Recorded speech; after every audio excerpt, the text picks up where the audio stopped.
So good morning everyone and I welcome you all to Saurabh Pandey UPSC YouTube channel के अंदर। आज के जो टॉपिक्स हैं उनको डिस्कस करते हैं। तो आज जो टॉपिक्स हैं यूरेनियम माइन के ऊपर एक टॉपिक आपका बनता है, ठीक है। ज्योग्राफी का एक टॉपिक बन जाएगा निकल और उसका जो इम्पैक्ट है ऑन स्टेरोल लेवल। तो ये थोड़े से बेसिक फैक्ट्स देखेंगे, इससे प्रीलिम्स का प्रश्न बनेगा। Then we will discuss. फिर आपका एक कुनमिंग काफ़ी न्यूज़ में है क्योंकि COP16 जो बायोडाइवर्सिटी वाली है वो हुई है, इस वजह से इट इज़ इन न्यूज़। तो ये डिस्कस करेंगे। एआई और जेंडर बायस पर एक कंसेप्ट है, ये डिस्कस करेंगे।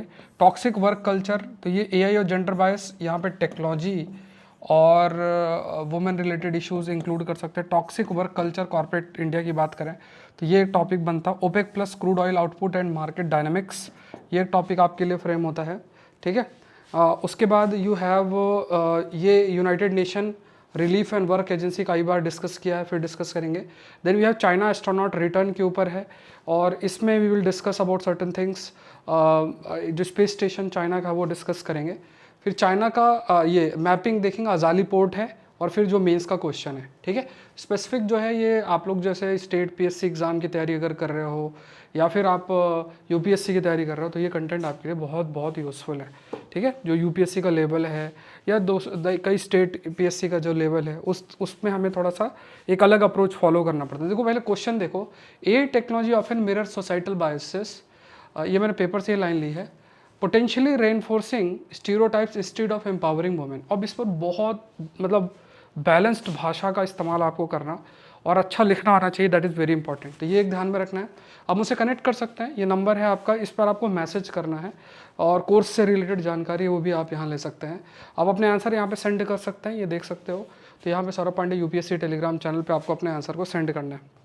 ये प्रहार बैच करंट अफेयर्स का है, जिसमें ये जो हिंदू का आप सेशन देख रहे हो इसी को compiled subject wise compiled form में आपको दिया जाता है।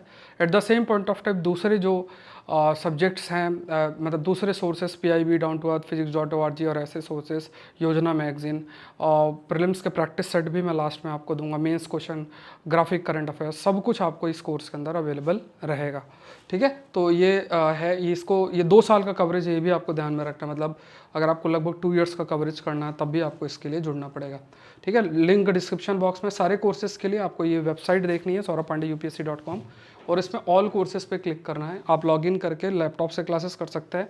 Saurabh Pandey CSE app download करके, CSE ऐप डाउनलोड करके आप अपना पढ़ाई कर सकते हैं मोबाइल फ़ोन से भी। शुरू करते हैं। पहला जो टॉपिक है दैट इज़ ये एक यूरेनियम एक्सप्लोरेशन से रिलेटेड है, बायकॉट हुआ है, चलो ये तो एक अलग बात है। अब हमें ये थोड़ा सा जानना है कि क्या अगर आपसे जैसे इसमें मैच द फॉलोइंग टाइप प्रश्न अगर आपसे पूछा जाए कि भारत में मतलब अभी हाल फिलहाल कहाँ पे न्यूज़ में है जहाँ पे आपकी होती है यूरेनियम माइनिंग के पॉसिबिलिटी है, ये यूरेनियम प्रेजेंट है, तो ये आंध्र प्रदेश है और उसमें ये माइंस का नाम याद रखना, दैट इज़ टोमा लापेले माइन। और यहाँ पे आप ये देखना है, एक चीज़ और ध्यान में रखना है कि यहाँ पे हाइड्रो मतलब इसका प्यूरिफिकेशन प्लांट भी लोकेटेड है जो कि वर्क कर रहा है और जो कि ट्रीट करेगा डोलोमाइट को, जिसमें यूरेनियम आपका प्रेजेंट है। तो ये फैक्ट आपको याद रखना है। डोलोमाइट क्या है? ये एक मिनरल है जिसमें कैल्शियम मैग्नीशियम कार्बोनेट आपका प्रेजेंट होता है, ये आप देख सकते हो। एंड ये एक तरीके का सेडिमेंट्री रॉक्स है, मतलब चीज़ें धीरे धीरे जो अर्थ है उसमें जो पार्टिकल्स और वो सब इकट्ठा होते होते और ये सेडिमेंट्री रॉक का गठन होता है। जैसे मान लो आपने पढ़ा भी होगा इग्नियस रॉक्स। इग्नियस जो रॉक्स क्या होती हैं, जो कि आपका ये मैग्मा लावा से बनेंगी। उसके बाद इग्नियस रॉक हो गई, फिर आपकी सेडिमेंट्री की अगर आप बात करोगे तो यहाँ पे सेडिमेंट्री है, सेडिमेंट्री रॉक्स जैसे डिपॉजिट हो रही हैं। तो ये सब चीज़ें आपको ध्यान में रखना है। डोलोमाइट एक प्रकार की ऐसी ही एक रॉक है जिसमें आपका ये प्रेजेंट है। दूसरा आप ये भी आपको याद रखना है कि ये जो वाटर रिक्वायरमेंट है, तो जैसे ये माइन है इसमें वाटर का रिक्वायरमेंट कहाँ से होता है, ये एक रिवर जिसका नाम है चित्रावाठी करके रिवर है। तो अब इसमें देखो क्या आपके लिए प्रश्न बनेगा, एक तो इस माइन का लोकेशन पता होना चाहिए, दूसरा कौन सी रिवर है ये पता होना चाहिए, तीसरा आपको ये डोलोमाइट से निकलता है तो डोलोमाइट के बारे में पता होना चाहिए। तो ये कुछ प्रश्न हैं जो कि आपको ध्यान में रखना है। कोई भी टॉपिक पढ़ते हैं तो पॉसिबिलिटी क्या होती है प्रश्न की, वो भी हमें देखनी पड़ती है। चलो नेक्स्ट देखते हैं। यहाँ पे निकल टॉक्सिसिटी कोलेस्ट्रॉल फाउंड, ठीक है। तो ये एक टॉपिक है जिस पर आपको थोड़ा सा आइडिया होना। देखो इसमें कोई मेंस का प्रश्न नहीं बनेगा और बहुत ज़्यादा डेप्थ में टेक्निकलिटीज़ पे भी नहीं जाएंगे। ऑल्दो मैंने इस आर्टिकल के जो भी की पॉइंट्स हैं वो इसमें सारे डाले हुए हैं, प्लस माइंड मैप्स भी है, लेकिन हमें थोड़े से बेसिक पॉइंट्स आपके मतलब आपको ध्यान में रखना, माइंड के अंदर वो चीज़ होनी चाहिए कि आखिर वो क्या है जहाँ पे प्रश्न फ्रेम हो सकता है। तो यहाँ पे प्रीलिम्स का ही प्रश्न होगा, इसमें कोई मेंस का प्रश्न आपके लिए फ्रेम नहीं होगा, ये ध्यान में रखना है, ठीक है। तो किस किस पॉइंट को आपको माइंड पे रखना है कि जहाँ पे आपके लिए प्रश्न जो है वो फ्रेम हो सकता है, ठीक है, जहाँ पे आपके प्रश्न बन सकता है। पहला देखो, निकल एक प्रकार का मेटल है, तो इसका जो एक्सपोजर है इससे sterol deficiency mammalian and fungal cells में हो सकता है, ठीक है। तो यहाँ पे क्या मैमेलियन मतलब जैसे मान लो वी आर ऑल्सो मैमल्स, ऐसे कई जीव है वो मैमल्स हैं जो एग को नहीं मतलब जो डायरेक्ट जो चाइल्ड है उसको बर्थ देते हैं। अच्छा कमेंट सेक्शन में बताओ क्या कोई ऐसा रेप्टाइल है, ठीक है, अदर देन क्या ऐसा कोई रेप्टाइल है अदर देन किंग कोबरा जो कि मतलब रेप्टाइल या स्नेक की आप बात करो कि जो कि डायरेक्ट अंडे की जगह जो है बच्चे का जन्म देता है, ऐसा है कोई? I think sorry king cobra भी तो शायद अंडा ही देता है, एक बार चेक करना। तो मैं भी किसी डॉक्यूमेंट्री को देख रहा था तो उसमें कुछ स्पेसिफिक एक स्नेक की चर्चा हो रही थी, एक बार चेक करना, मतलब थोड़ा सा मुझे भी कन्फ्यूज़न है इससे रिलेटेड, बताना एक बार मुझे कमेंट सेक्शन में। तो यहाँ पे क्या है कि मैमेलियन सेल्स में तो अगर निकल है तो इससे जो स्टेरॉल है इसकी भी लाइक अगर अगर निकल के प्रति कोई एक्सपोज हो रहा है, निकल एक प्रकार का मेटल है, तो इससे शरीर में मौजूद जो स्टेरॉल है उसकी डेफिशिएंसी भी हो सकती है। अब एक ये भी चीज़ इसमें कहा गया कि एक प्रकार का ये जीन है जिसका नाम ERG25 जीन है। ERG25 जीन है, इससे जो मतलब फंगस जो है उसमें एक स्पेसिफिक जीन प्रेजेंट है, उसकी वजह से जो वो फंगस के सेल्स हैं उनके अंदर निकल के प्रति रेजिस्टेंस डेवलप हो जाता, मतलब निकल का असर उस पर नहीं पड़ेगा, दूसरे में निकल का असर पड़ रहा है और उसकी वजह से स्टेरॉल की डेफिशिएंसी जो है वो देखने को मिलती है इनके, है ना, इन सर्टेन केसेस। अब यहाँ पे क्या है कि जो निकल है, निकल एक प्रकार से कई इसका एलर्जन भी है। एलर्जन का मतलब जिससे जैसे आप देखोगे ना, सुनते होगे इससे मुझे एलर्जी है, तो कुछ कंपोनेंट्स अगर है वो आपके शरीर में होगा तो आपका शरीर रिएक्ट करना शुरू कर देता है, तो वो एलर्जेंस होते हैं। कार्सिनोजेनिक मतलब अगर सपोज करो कि कार्सिनोजेनिक मतलब जो आपके कैंसर कॉजिंग है उसको कह सकते हैं। फिर ये जो एंजाइमेटिक रोल, तो निकल जो है is vital for the enzyme urease जो कि like that facilitate the spread of fungi like Cryptococcus neoformans. अब देखो यहाँ पे एक चीज़ आपको क्या देखनी है, ERG25 अगर न्यूज़ में है तो ये आइडिया होना चाहिए। दूसरा, अगर आपसे पूछा जाए कि निकल से रिलेटेड कुछ स्टेटमेंट लिखा आ जाए तो आपको identify the correct statement about निकल, तो ये आइडिया होना चाहिए। फिर एक ये स्पेसिफिक कहा गया कि एक एंजाइम, एंजाइम का मतलब क्या होता है, जैसे मान लो अब अगर कोई रिएक्शन होता है A+B मिलकर C बनाता है, तो यहाँ पे स्पेसिफिकली कोई कैटलिस्ट हम ऐड कर दें तो है ना, जो कि इस रिएक्शन के प्रोसेस में मतलब ऐड ऑन नहीं होगा बट इस रिएक्शन को फैसिलिटेट करेगा, उसे कैटलिस्ट बोलते हैं। और बायोलॉजिकल लेवल पे जो ऐसे बायोकेमिकल रिएक्शंस होते हैं उसमें ये कैटलिस्ट का रोल जो प्ले करता है उसे एंजाइम बोलते हैं। जनरली वो क्या होता है, एक प्रकार का प्रोटीन होता है, ठीक है। तो यहाँ पे कहा गया कि जो स्प्रेड है ऑफ फंजाई जैसे क्रिप्टोकोकस न्यूफॉर्मन्स करके ये जो आपका फंजाई है, ठीक है, जो इसके जो स्प्रेड को फैसिलिटेट करता है कौन, एंजाइम यूरियस करके। तो निकल इंपॉर्टेंट है क्या, ये निकल इस एंजाइम के लिए भी इंपॉर्टेंट है, ठीक है। तो कुछ कंटेक्स्ट में इंपॉर्टेंट बन जाता है। अब ये स्टेरॉल है ना, तो जैसे स्टेरॉल्स में आपको अगर कन्फ्यूज़न अगर आपको हो तो स्टेरॉल जिसमें आपका देखोगे स्टेरॉल जैसे कोलेस्ट्रॉल मैमल्स के अंदर है, एर्गोस्टेरॉल फंजाई के अंदर है, ये क्या है, सेल के मेम्ब्रेन की इंटीग्रिटी के लिए इंपॉर्टेंट। अब ये थोड़ा आपको समझ में आएगा कि समझना चाहिए कि सेल के मेम्ब्रेन जैसे हर एक जीव, चाहे इंसान हो या कोई भी लिविंग सिस्टम है, कोई भी अगर लिविंग सिस्टम की अगर बात करोगे तो हर एक लिविंग सिस्टम, जितने भी लिविंग सिस्टम की बात करोगे, हर एक लिविंग सिस्टम बना किससे है, सेल से। और सेल्स का ऊपरी कवर, ठीक है, जैसे अगर आप नारियल देखो, नारियल के ऊपर जैसे कवर सा होता है ना, मतलब we are not talking about nariyal, just to imagine कि ऊपर कवर सा होता है, ऐसे सेल के ऊपर ऐसा कोई मतलब नारियल से अंदर का जो सॉफ्ट पार्ट है उसको निकालो और उसके ऊपर काला काला सा कलर होता है जब सूख जाता है, ऐसे ही मानो कि हर सेल के अंदर एक प्रकार से एक कवर होगा जैसे सेल मेम्ब्रेन है, और उन सेल मेम्ब्रेन के लिए जरूरी होता है कोलेस्ट्रॉल की भी जरूरत होती है और एर्गोस्टेरॉल की जरूरत होती है इन केस ऑफ फंगस। तो जिससे कि सेल मेम्ब्रेन की इंटीग्रिटी बनी रहती है, मतलब सेल मेम्ब्रेन एक सही से रहता है। और उस इनकी इंटीग्रिटी को मेंटेन करने के लिए जैसे स्टेरॉल है, स्टेरॉल जो है अगर जैसे अभी हमने डिस्कस किया कि अगर निकल से एक्सपोजर होगा तो जो स्टेरॉल है वो उसकी डेफिशिएंसी से जुड़ा हुआ है, ठीक है, मतलब nickel is going to affect the sterol level, तो ये हमारे लिए नुकसानदायक भी हो सकता है। तो यहाँ पे कई सारी ट्रीटमेंट, कई एंटी फंगल ट्रीटमेंट है, जैसे कई दवाइयाँ हैं, एजोल्स करके है, पॉलिन्स है, वो एर्गोस्टेरॉल को टारगेट करती हैं, है ना, क्योंकि देखो फंगस है, फंगस तो हमारे लिए इतना सारे फंगस यूज़फुल नहीं है, इससे कई बीमारियाँ होती हैं। तो कई दवाइयाँ क्या करती है, डायरेक्ट जो फंगस के अंदर मौजूद सेल्स को मेंटेन कर रहे हैं उनको डायरेक्ट टारगेट करती हैं, तो उसके लिए वो सेल इंटीग्रिटी जो है उसको टारगेट होगा। अब इसमें देखो फ़ायदा क्या है कि जैसे अगर पता चल जाएगा कि अगर निकल की वजह से ऐसा हो रहा है, तो निकल की प्रॉपर्टी का इस्तेमाल करके ऐसी कई दवाइयाँ बनाई जा सकती हैं जिनके अंदर एंटी फंगल प्रॉपर्टीज़ हों, ठीक है, इस पर्पस के लिए, इसी के लिए सारी चीज़ें जो है आपकी रिसर्च की जाती हैं, ठीक है। तो ये ध्यान में रखना, तो ये आप फटाफट इससे रिवाइज कर लेना। Sterol deficiency mammalians and fungal cells में इसमें ERG-225 ओवर एक्सप्रेशन है और इसकी वजह से निकल के प्रति टॉलरेंस होता है, क्योंकि देखो फंगस सेल्स में अगर ये ERG-25 प्रेजेंट नहीं होगा तो उसका जो सेल है वो अगर निकल से एक्सपोज हुआ तो वो पूरा डैमेज हो जाएगा, ठीक है, ये फैक्ट आपको ध्यान में रखना है।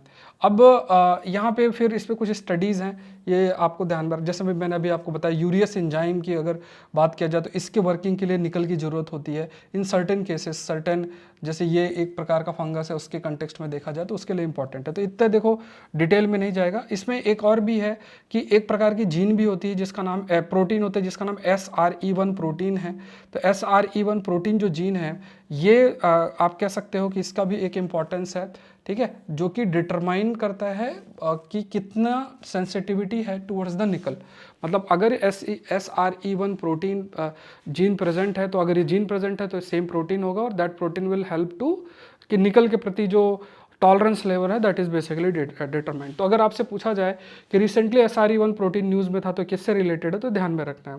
तो यहाँ पे क्या है, SRE1 को sterol regulatory element binding protein भी बोलते हैं, ये फैक्ट है। देखो बहुत थोड़ा टेक्निकल हो सकता है जिन्होंने पहली बार पढ़ रहा हो तो, लेकिन इस टॉपिक को आजकल थोड़ा आपको कंफर्टेबल होना पड़ेगा। Sterol regulatory element binding protein बोलते हैं।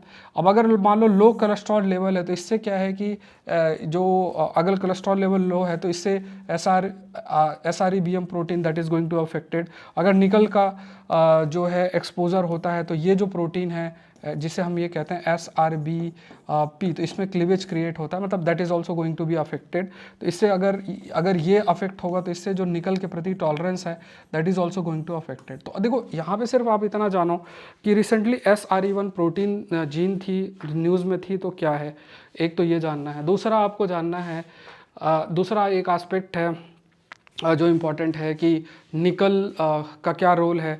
निकल से रिलेटेड अगर कोई स्टेटमेंट आपके लिए फ्रेम होता है तो उसके बारे में भी आपको अवेयरनेस जो है वो होनी चाहिए, ठीक है। तो let's move to the next part है ERG-25 मैंने आपको बता दिया है। नेक्स्ट COP29 के ऊपर हमने काफ़ी सारा डिस्कशन जो है ऑलरेडी कर रखा है। COP25 क्या है, तो we have already discussed about that also. COP16 I am really sorry, COP16 जो कन्वेंशन ऑन बायोडाइवर्सिटी वाली है, तो वो कहाँ हुई है ये याद रखना है, वो बता रखा है कल। और इसमें कुछ चीज़ें आई हैं, अब उसमें हमने कई एस्पेक्ट को डिस्कस किया। अब इसमें एक टॉपिक मैंने और निकाला है जो बार बार इसमें चर्चा हो रही है, that is Kunming Montreal framework है। हो सकता है इसी से डायरेक्ट आपका प्रीलिम्स का प्रश्न बन जाए या मेंस का प्रश्न बन जाए। एक तो इसके जो जॉइंट स्टेटमेंट है दैट इज़ इंपॉर्टेंट, वहाँ से प्रश्न आपके लिए फ्रेम हो सकता है, ठीक है, एक तरफ तो वो आपको ध्यान में रखना है।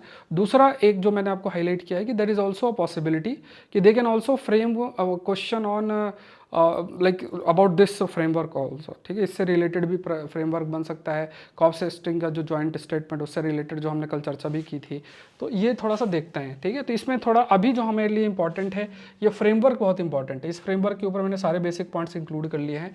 तो ये आपका 2022 में यूनाइटेड नेशन बायोडाइवर्सिटी जो कन्वेंशन आया था उसमें इस फ्रेमवर्क की बात की गई थी, कन्विंग मॉन्ट्रियल ग्लोबल बायोडाइवर्सिटी फ्रेमवर्क की बात की गई थी।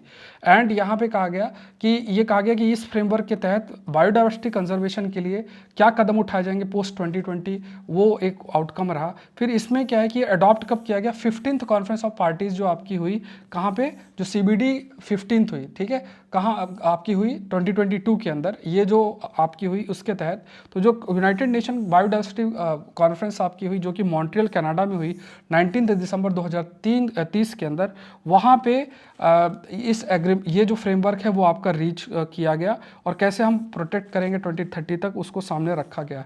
अब इसमें जो चेयर कौन किया था, चाइना ने, और किसने होस्ट किया था, कनाडा ने। तो यहाँ पे ये आपको ध्यान में रखना है कि कुनमिंग मॉन्ट्रियल ग्लोबल बायोडाइवर्सिटी जो फ्रेमवर्क है फिर उसको अडॉप्ट किया गया था। कहाँ, कब, कौन से उसमें किया गया था, आपसे हो सकता है कि जो कन्वेंशन ऑफ बायोडाइवर्सिटी 16 की जगह 15 की जगह कुछ और लिख दे। तो यहाँ पे ध्यान में रखना है कि जो ये मीटिंग आपकी हुई है 15th वाली कनाडा में, और इसका होस्ट कनाडा था लेकिन चेयरपर्सन चाइना था। ये थोड़ा सा आपको ध्यान में रख, देखो यही यूपीएससी का लेवल आ जाता है, यहीं पे वो खेल कर देते हैं। तो ये आपको क्लियर होना चाहिए कि ये एक एस्पेक्ट, ठीक है। दूसरा देख लेते हैं यहाँ पे, अब इसके ओवरऑल क्या क्या पॉइंट्स आ जाते हैं इसको थोड़ा सा देख लेते हैं, ठीक है। तो यहाँ पे देखो आपके नोट्स भी काफ़ी बनाने की जरूरत नहीं है, नोट फॉर्मेट में ये सारा है। और कुनमिंग मॉन्ट्रियल जो ग्लोबल बायोडाइवर्सिटी फ्रेमवर्क है, इसका एम क्या है कि बायोडाइवर्सिटी से प्रोटेक्शन से रिलेटेड। अब हो सकता है ये कुनमिंग मॉन्ट्रियल ग्लोबल फ्रेमवर्क लिख दे, बायोडाइवर्सिटी हटा दे यहाँ पे, तो आपको मान लो पूछा किससे रिलेटेड है, बायोडाइवर्सिटी से रिलेटेड है। बायोडाइवर्सिटी यहाँ पे एक एम इसके अंदर है कि 30% जो है हमें लैंड और ओशन को प्रोटेक्ट करना है, लैंड और ओशन को प्रोटेक्ट करना है बाय 2030, ठीक है। जिससे कि हम क्योंकि अगर हमने लैंड ओशन को प्रोटेक्ट ही नहीं किया तो किस तरीके से फिर हम फर्दर बायोडाइवर्सिटी जो है प्रोटेक्ट कर सकते हैं। उसके बाद इसमें फाइनेंशियल मैकेनिज्म में देखोगे तो बायोडाइवर्सिटी कंजर्वेशन पे फोकस किया गया है, ये एक हाईलाइट किया गया। इसमें कई स्टेक होल्डर जैसे इंडिजिनस पीपल, लोकल कम्युनिटी को इन्वॉल्व करना, सिटीजन्स जो है बायोडाइवर्सिटी कंजर्वेशन पे रोल प्ले करें। उसके बाद फंडिंग इशू काफ़ी रेज होती है, पैसा देने की जब डेवलप्ड देशों की बारी आती है तो थोड़ा सा वो रहता है ये दिक्कत वाली बात। तो यहाँ पे जो वेल्दी नेशन है फाइनेंशियल कमिटमेंट उस पर इतना नहीं शो कर रहे हैं, तो यहाँ पे किस तरीके से इसमें हम रोड मैप लेकर आए इस पर चर्चा की गई है। और इसके बाद यहाँ पे लगातार बातचीत भी चल रही है, अभी भी बातचीत चल रही है, और फर्दर जो भी बातचीत अभी जैसे अपने कॉप जो 16 है उस पर भी हमने चर्चा की थी। तो अभी जो हुई थी, कौन सी हुई थी, कॉप 19 हुई थी, तो उस पर हमने चर्चा की थी। तो इसी तरीके से जो है यूनिटी वी अवेयर, तो ये थोड़ा सा आपका ये आपको जस्ट अ मिनट, एक तो क्या है कि इतना कंटेंट पढ़ने के बाद माइंड से जो है, हाँ कॉप 19 मैंने बोल दिया क्या, अच्छा कॉप 29 का क्लाइमेट समिट होगा, कॉप 16 अभी हुई थी, ठीक है, कॉप 16 हुई थी, ठीक है, 19 मैंने बोल दिया, ठीक है। तो यहाँ पे अच्छा दोनों चीज़ों में थोड़ा सा एक अंतर आप ध्यान में रखना। तो यहाँ पे एक चीज़ तो आपको ये ध्यान में रखनी है कि एक जो मीटिंग है वो क्लाइमेट चेंज की चल रही है, ठीक है, तो उसका कॉप 29 चल रहा है, और एक चल रहा है बायोडाइवर्सिटी का, तो उसका कॉप 16 हुआ है, और डेजर्टिफिकेशन का चलता है, ऐसे कई सारे चलते हैं। तो इसमें कंफ्यूज नहीं होना कि यार कहीं कॉप 16 देख ली, कहीं 29 देख ली, तो आप कंफ्यूज हो जाओ। देखो बायोडाइवर्सिटी से रिलेटेड अलग तरीके से मीटिंग चल रही है, और इस कॉन्फ्रेंस ऑफ पार्टीज में क्या है कि उस मान लो बायोडाइवर्सिटी के कन्वेंशन से रिलेटेड जिन देशों ने उसे साइन रेटिफाई किया है, उनके जो लीडर्स हैं, मान लो एनवायरमेंट मिनिस्टर या जो भी उनके रिप्रेजेंटेटिव होंगे देश के, वो सब मिल के बैठेंगे और वो एक डिसीजन मेकिंग करेंगे कि आगे का हमारा क्या रहेगा। तो मान लो उसमें अलग अलग मीटिंग होगी, तो डाइवर्सिटी को प्रोटेक्ट करने के लिए कन्वेंशन ऑफ बायोडाइवर्सिटी ऐसे है ना, उसकी मीटिंग 16th हुई। इसी तरीके से डेजर्टिफिकेशन की चल रही है, इसी तरीके से क्लाइमेट चेंज की चल रही है, क्लाइमेट चेंज की सबसे आगे चल रही है 29 तो उसकी चलेगी, ठीक है। तो ये ध्यान में रखना, ये आप माइंड में आप रीड कर लेना। नेक्स्ट देखते हैं, we need to address India's workplace culture. अब यहाँ पे मैंने ये जो पार्ट है जो कंटेंट आपके लिए लिया है, ये थोड़ा सा मैंने यहाँ पे कुछ सारे कंटेंट यहाँ से लेके यहाँ तक लिया है, क्योंकि यहाँ पे इन्होंने और भी कुछ बातें बोली हैं, तो we need to be aware about it certain points. क्योंकि देखो ये टॉपिक्स वुमेन रिलेटेड इश्यूज से भी रिलेटेड प्रश्न आपके लिए बन सकता है। जैसे इस साल जीएस पेपर 1 के अंदर क्वेश्चन आपके लिए फ्रेम्ड था, तो इसमें बिल्कुल प्रश्न बन सकता है। तो इसको देखते हैं कि एआई और जेंडर बायस के कंटेक्स्ट में ये टॉपिक आपका यहाँ पे फ्रेम होता है, ठीक है, टेक्नोलॉजी और किस टाइप से है, तो उसको करना है। तो ये बहुत अच्छा आर्गूमेंट इसके अंदर है। आज का मेंस का प्रश्न भी मैंने यहीं से एक आपके लिए पिक भी किया है, ठीक है, यही लाइन डायरेक्ट मैंने वही पेपर से ही ली है, AI and gender bias, AI technology, ठीक है। तो यहाँ पे देखो बहुत ही सिंपल सी बात है, एआई किस पर बेस्ड है, डेटा पे बेस्ड है। अगर डेटा जेंडर सेंसिटिव नहीं है, अगर जो डेटा है वो डेटा ही उसमें जेंडर रिलेटेड बायसनेस प्रेजेंट है, तो जो एआई सिस्टम बनेगा, क्योंकि एआई सिस्टम किस पर ट्रेन होगा, डेटा पे ट्रेन होगा, तो अगर डेटा ही जेंडर बायस्ड है तो अपने आप जो एआई सिस्टम है वहाँ पे भी बायसनेस देखने को मिलेगी। तो ये एक आर्गुमेंट जो है वो देखने को मिलता है। अब डेटा भी कहाँ से जाता है, समाज किस तरीके से है, समाज चीज़ों को कैसे लेता है, वो कई चीज़ें यूज़ करता है, उससे डेटा जनरेट होता है, उस डेटा का यूज़ करके कंपनीज एआई डेवलप कर रही हैं। एआई डेवलप करेंगे तो वो, क्योंकि डेटा जेंडर सेंसिटिव नहीं है तो एआई भी जेंडर सेंसिटिव नहीं हो सकता है। तो इसको इस पर नज़र बनाने की बात की गई। तो यहाँ पे कहा गया है कि सबसे इंपॉर्टेंट ये है कि ये जो स्टीरियोटाइप है, ठीक है, देखो स्टीरियोटाइप मतलब पहले से ही, कि जैसे होता है ना कि थिंकिंग, कई लेवल पे थिंकिंग होती है, अरे जो वुमेन है वो ये नहीं कर सकते, ऐसा एक प्रकार के थॉट प्रोसेस जो है चलता रहता है समाज के अंदर। स्टीरियोटाइप है ना कि ये नहीं कर सकते, वो ये नहीं कर सकते, वो ये नहीं, इस टाइप का देखोगे तो स्टीरियोटाइप। तो पहली चीज़, इस चीज़ को रेनफोर्स ना कर दे एआई सिस्टम।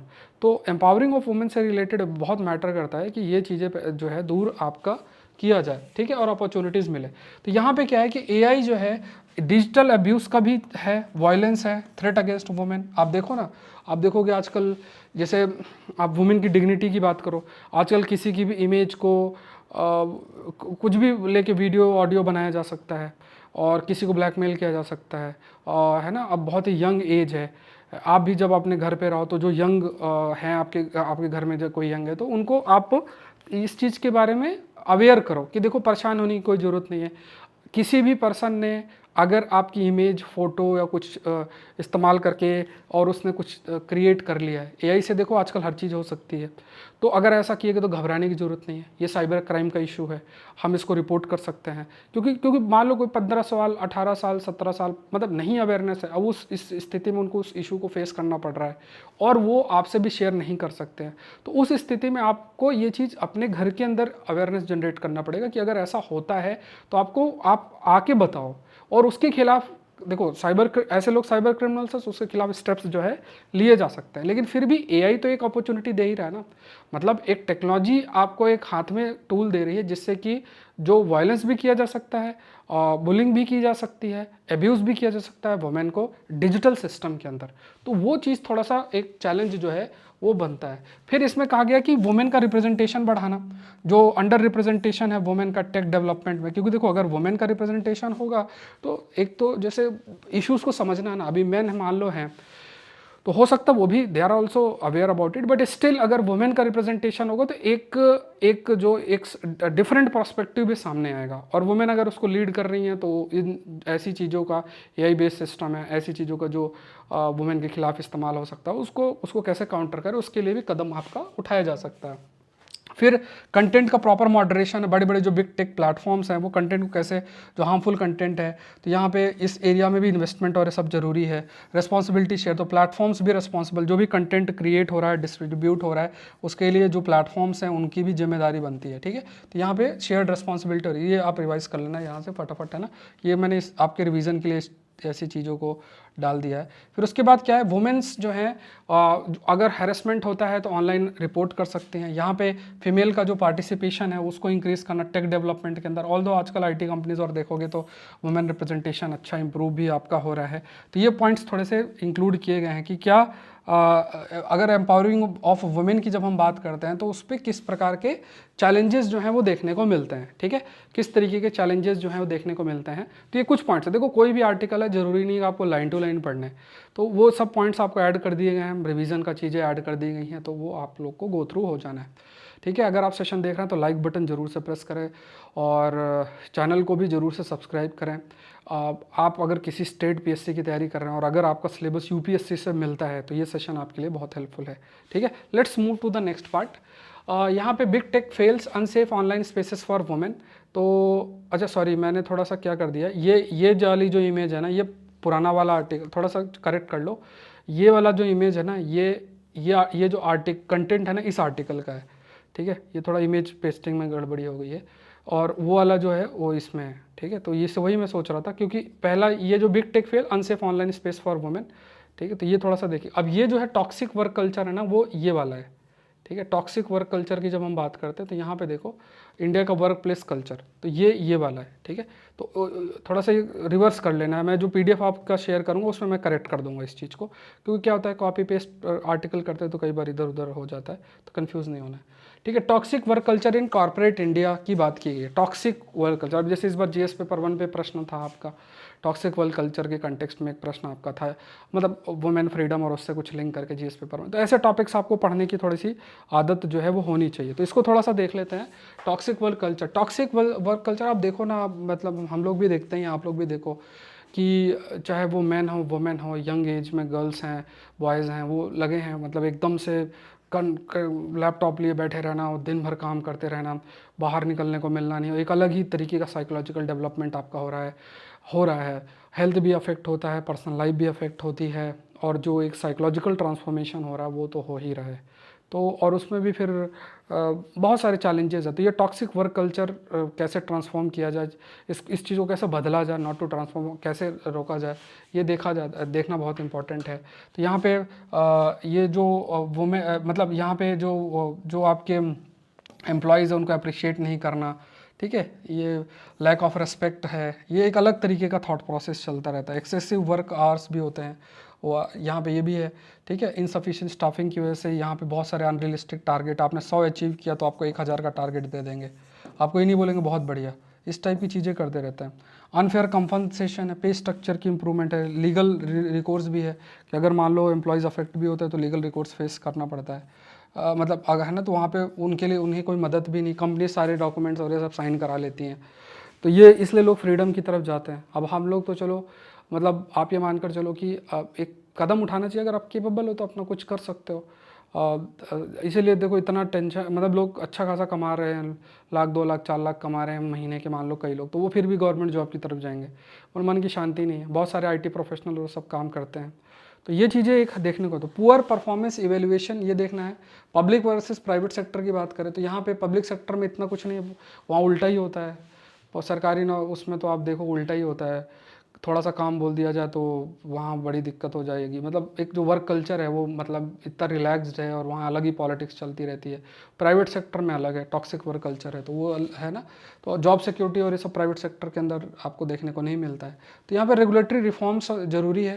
तो यहाँ पे टॉक्सिक वर्क कल्चर को ट्रांसफॉर्म करना जरूरी है। तो यहाँ पे देखो ये थोड़ा सा ब्रीफ में आपको पॉइंट्स होना चाहिए कि ये जो टॉक्सिक वर्क कल्चर है ये एक माइंड में आपको होना चाहिए। जैसे अगर कोई प्रश्न बनता है तो इस पर मान लो आपको ये कहा जा सकता है कि जैसे सपोज करो वुमेन एम्पावरमेंट पे ये कैसे ग्लोबलाइजेशन अफेक्ट कर रहा है, तो उस पर आप ये टॉक्सिक वर्क कल्चर वाला पॉइंट भी इंक्लूड कर सकते हो।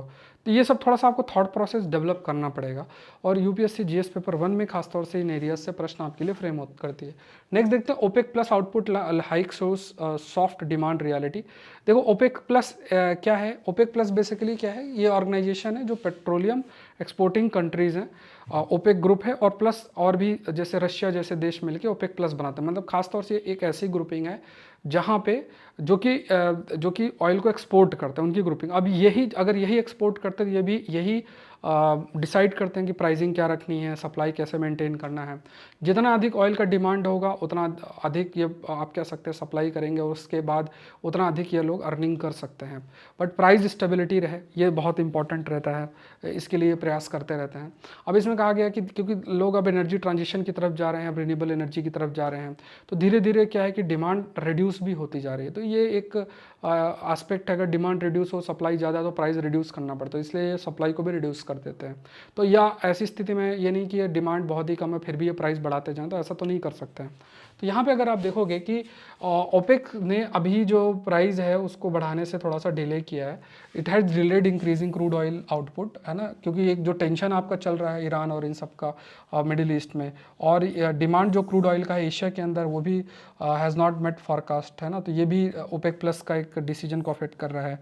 अब यहाँ पे आप कह सकते हो कि ये प्रोस्पोन्ड किया है दिसंबर में, प्लान्ड इंक्रीज जो है वो आपका इंक्रीज उसको किया गया है, एक तरीके से आप कहोगे उसको उसको डिले अभी किया गया। ब्रेंट क्रूड ऑयल प्राइस जो है ये भी डिक्रीज हुआ। कमेंट सेक्शन में बताओ ब्रेंट क्रूड ऑयल क्या है, कहाँ से ऑयल निकल कर आता है जिसे हम ब्रेंट क्रूड ऑयल बोलते हैं।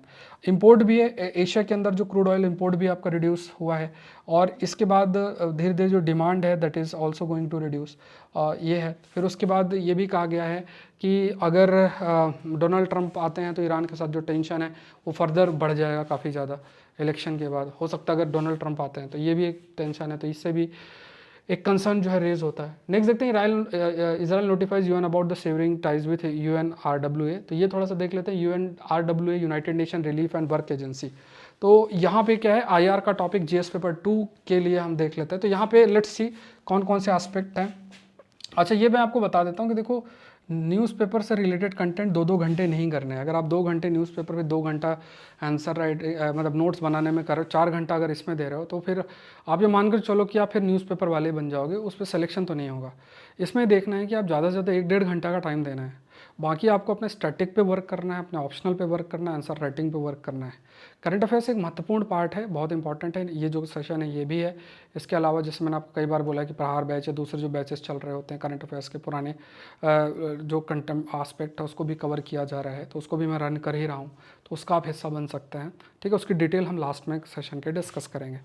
तो यहाँ पे इसको देखा जाए तो यहाँ पे ये प्रोवाइड करना, जैसे इसका नाम ही United Nation relief and work Agency. तो इस्टेब्लिशमेंट 1949 में हुआ, जब अरब इसराइल वॉर हुआ था। इसमें असिस्टेंस और प्रोटेक्शन प्रोवाइड करना पैलेस्टीनियन रिफ्यूजीज़ के लिए। तो यहाँ पे इसराइल ने बेसिकली पॉलिसी लेकर आए हैं जिसके तहत UN जो ये है एजेंसी आपकी है ऑपरेशन, इसको मतलब सपोर्ट करने से मना कर दिया है। और यहाँ पे एड रिस्ट्रिक्शन, एड लिमिटेशंस है इसके, है ना। तो यहाँ पे पैलेस्टीनियन पॉपुलेशन में और अधिक इश्यूज़ उन्हें फेस करना पड़ रहा है, ह्यूमैनिटेरियन क्राइसिस फेस करना पड़ रहा है, और है ना, तो उसने कोऑपरेशन से मना कर दिया है। तो इससे क्या है कि पैलेस्टीनियन रिफ्यूजी वेलफेयर जो है वो भी काफ़ी अधिक आपका अफेक्ट होगा। नेक्स्ट देखते हैं, चाइना स्पेस स्टेशन की बात की गई। इसमें हमने ऑलरेडी सेंजाओ मिशन को डिस्कस किया हुआ है। इस पर मैंने एक एक्स्ट्रा टॉपिक ऐड किया है, that is Tiangong space station के बारे में देख लेते हैं। ठीक है, तो ये जो स्पेस स्टेशन है यहाँ पे देखोगे तो अभी क्या है, आपके 3 चाइनीज़ एस्ट्रोनॉट है वो रिटर्न हुए हैं आपका। ठीक है, they have return to earth. उन्होंने 6 महीने बिताए हैं तियांगोंग स्पेस स्टेशन में। और स्पेस एक्सप्लोरेशन गोल क्या है कि ये अपने आप को स्पेस से रिलेटेड चीज़ों में ग्लोबल लीडर बनाने का प्रयास है। अगर चाइना की बात करोगे तो उसका वो प्रयास है कि वो ग्लोबल लीडर बनना चाह रहा है। और इसमें अभी चाइना ने स्पेस प्रोग्राम भी सक्सेसफुली किया है। यहाँ पे अभी आप देखोगे कि जो मून है वहाँ से रॉक्स लेकर आए हैं, तो ये भी एक है। उसके बाद उसका जो रोवर है, रोवर मतलब आप मानो कि रोबोट टाइप है, जिसने मून पे लैंड भी किया है, ऑन मार्स पे लैंड किया है रिसेंटली। फिर इस पर क्रू रिप्लेसमेंट है, तो एस्ट्रोनॉट्स जो हैं वो मतलब उनको रिप्लेस करने की भी कैपेबिलिटी है कि उनको स्पेस स्टेशन, क्योंकि एक इंटरनेशनल स्पेस स्टेशन और एक चाइना का स्पेस स्टेशन, तो चाइना अपने स्पेस स्टेशन में अपने एस्ट्रोनॉट्स को भेजेगा, लेकर आएगा, ये कैपेबिलिटीज़ भी है। ऑल दो ये है कि ठीक है, तो यहाँ पे कुछ प्रॉब्लम्स हैं जहाँ space station space debris face करना। स्पेस डेब्रिस मतलब जैसे मान लो कोई सैटेलाइट लॉन्च हो रही है, अब वो उसका लाइफ ख़त्म हो गया तो वो वहीं घूमती रहेगी, तो कचड़ा टाइप मानो। ठीक है, इसे टेक्निकली किस्लर सिंड्रोम शब्द भी इस्तेमाल करते हैं। तो जो स्पेस डेब्रिस है वो आकर मान लो स्पेस स्टेशन से टकरा जाए तो वो तो पूरा डैमेज हो जाएगा। थोड़ा सा भी टुकड़ा कर टकराया तो वो बहुत अधिक जो है डैमेज आपको कर सकता है। ठीक है, तो ये थोड़े से पॉइंट्स आपको ध्यान में रखना है। फिर यहाँ पे तियांगोंग ओवरव्यू देखा जाए तो यहाँ पे ये तियांगोंग आपको याद रखना है, ये स्पेस स्टेशन है, चाइना का स्पेस स्टेशन है। ये बहुत इंपॉर्टेंट है। अब ये आपका है, ये लॉन्च 2021 के अंदर आपका किया गया था, लॉन्च डेट अगर देखोगे, और ये चाइना की कैपेबिलिटीज़ को भी शो ओवर करता है। इसके अंदर एक तियान करके कोर मॉड्यूल है जहाँ पे लोग कार्य करते हैं। ठीक है, ये आप याद रखना है, तियान हे कोर मॉड्यूल है। अगर आपसे पूछे न्यूज़ में था तो क्या है, तो यहाँ पे लिविंग और वर्किंग एरिया है जहाँ पे लोग रहते हैं और काम करते हैं। लेबोरेटरी मॉड्यूल को देखोगे तो वेन शियान करके है, ये एक्सपेरिमेंटल लैब है। मेंग शियान करके है जो कि टेक्नोलॉजी और मटेरियल के लिए लैब है। ठीक है, तो सोलर एरे मतलब ये सोलर एनर्जी का इस्तेमाल किया जाता है पावर प्रोवाइड करने के लिए। फिर इस बार सेंजाओ मिशन है, सेंजाओ 18 जो कि क्रूड मिशन है, क्रू मेंबर्स हैं इसमें और 19 है। तो यहाँ पे जो क्रू मेंबर्स हैं वो ऑपरेशन स्पेस स्टेशन में देखना। तो ये सेंजाओ मिशन के ऊपर हमने पहले भी डिस्कशन आपका किया है। अब इसमें देखो कई सारी रिसर्च भी चल रही है, अर्थ को ऑब्जर्व करना, बायोटेक्नोलॉजी के एरिया मतलब माइक्रो ऑर्गेनिज्म कैसे स्पेस में वर्क कर सकते हैं या उन पर एक्सपेरिमेंट्स कंडक्ट करना, बहुत सारे लेवल पे है, धीरे धीरे इसको एक्सपैंड करने का प्रयास भी जो है वो आपका किया जा रहा है। नेक्स्ट देखते हैं, ये मैपिंग का टॉपिक आपका फ्रेम होता है, ठीक है। तो मैपिंग के कंटेक्स्ट में जो है वो देख लेते हैं। तो यहाँ पे मैंने ये टॉपिक निकाला है कि यहाँ पे क्या प्रश्न बन सकता है। तो ये एंजाली पोर्ट आपको याद रखना है। तो यहाँ पे मैं बता देता हूँ आपको, यहाँ पे अगर आपको मैप दिख रहा हो तो जस्ट सी दिस मैप। और यहाँ ऐसे ही मैपिंग के देखो यूपीएससी में जो प्रश्न आते हैं आजकल, इंटरनेशनल आईआर बेस्ड मैपिंग काफ़ी अधिक है। और आपको मैं बताऊँगा कि एक भी क्वेश्चन हमारा नहीं छूटता है। पिछली बार भी सारे क्वेश्चंस, मात्र एक वीडियो में आप सारे क्वेश्चन थे जो मैंने कंपाइल करके डाला था, चाहे तो मैंने स्क्रीनशॉट भी आपको शेयर किया है, तो आप देख सकते हो। तो ये चीज़ें ध्यान में रखनी है, इन चीज़ों, इन कंटेंट पे ध्यान रखना है। तो यहाँ पे देखो, हाँ यहाँ पे आपका ये कैस्पियन सी है, ये कैस्पियन सी है, इधर ये ईरान है, ठीक है। आपको आइडिया होना चाहिए कौन देश कहाँ पे है। ये अजरबैजान इधर लोकेटेड है, ईरान है। और यहीं पे आपका, इसमें नहीं दिख रहा है, ये देख लो, ये एंजली पोर्ट है, ठीक है। ये कैस्पियन सी में, तो ये बॉर्डर इधर से कर रहा है, थोड़ा सा लोकेशन याद रखो, इधर देखो, है ना। तो ये एंजली पोर्ट है आपका, ये पोर्ट एंजली है, ये ईरान है। और ये, तो ये पोर्ट के बारे में थोड़ा सा बिल्कुल आपको आइडिया होना चाहिए, प्रश्न आपके लिए फ्रेम हो सकता है, बिल्कुल फ्रेम होता है, ठीक है। मैपिंग ऐसे ही आजकल बन रही है। क्वेश्चन देख लो, ये are technologies of an mirror societal biases potentially reinforcing stereotypes instead of empowering women. आप कोई क्वेरी इस नंबर पर मैसेज कर सकते हैं, Saurabh Pandey UPSC Telegram channel पर, आप अपना आंसर सेंड कर सकते हैं। जल्दी मैं आंसर राइटिंग कोर्स भी आपके लिए लॉन्च करूंगा, बाकी स्लाइड्स आज मैंने डाली नहीं है। तो यहाँ पे प्रहार बैच आपका चल रहा है, इथिक्स का कोर्स है, एग्रीकल्चर ऑप्शनल का कोर्स है, और भी काफ़ी सारे कोर्सेस हैं, तो उनसे आप जुड़ सकते हैं, अपनी प्लान्ड प्रिपरेशन कर सकते हो। याद रखना है कि दिसंबर एंड तक आपका ऐसे राइटिंग, ऑप्शनल और इथिक्स और सोसाइटी वाला, साइबर सिक्योरिटी वाला मॉड्यूल्स हैं काफ़ी सारे, ठीक है। इन सब को आप कंप्लीट कर लेना। लगभग ये 1200 का नंबर का होगा, मैंने बता रखा है कई बार।